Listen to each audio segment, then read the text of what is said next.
Today we're diving into the wild, dangerous world of the Kray Twins. Ronnie and Reggie, the infamous gangsters who ruled London's East End in the 1950s and 60s. From glamorous nightclubs to brutal violence, their story is a mix of charm, chaos, and crime. So grab a cuppa and let's get started. Welcome to Fanerology. By the 1950s, the Krays were running the show. They took over local clubs like Esmeralda's Barn in Knightsbridge, rubbing shoulders with celebrities, politicians, and even American mobsters. Reggie was the smooth operator, charming, business-minded. Ronnie? Well, he was unpredictable, paranoid, and loved the gangster life a bit too much.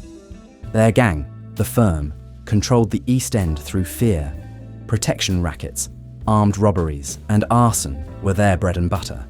But they weren't just thugs, they had style. The Krays threw lavish parties, dressed sharp, and even got chummy with stars like Frank Sinatra and Judy Garland. They were untouchable, or so they thought. Behind the glamour was a brutal reality. The Krays didn't mess around. Ronnie, especially, had a violent streak. In 1966, he shot George Cornell, a rival gangster, in the Blind Beggar pub, right in front of witnesses. Why? Cornell called him a name Ronnie didn't like. That's the kind of guy he was. Reggie wasn't innocent either.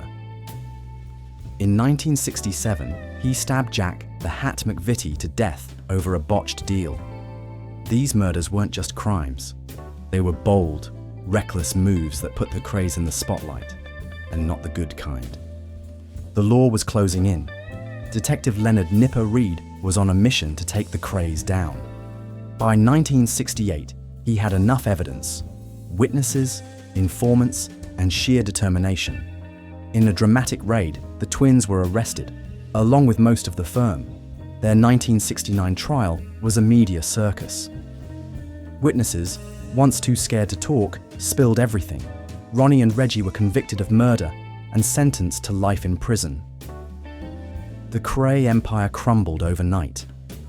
Ronnie died in 1995, Reggie in 2000, but their legend lives on. Books, films like Legend starring Tom Hardy, and even walking tours of the East End keep their story alive. Were they Robin Hoods, looking out for their community? Or just ruthless criminals who loved power? Maybe a bit of both. The Kray Twins weren't just gangsters, they were a symbol of a wild era in London's history. Love 'em or hate 'em, you can't deny their impact. What's your take on the Kray Twins? Glamorous legends or cold-blooded crooks? Drop your thoughts in the comments, hit that like button, and subscribe for more content like this.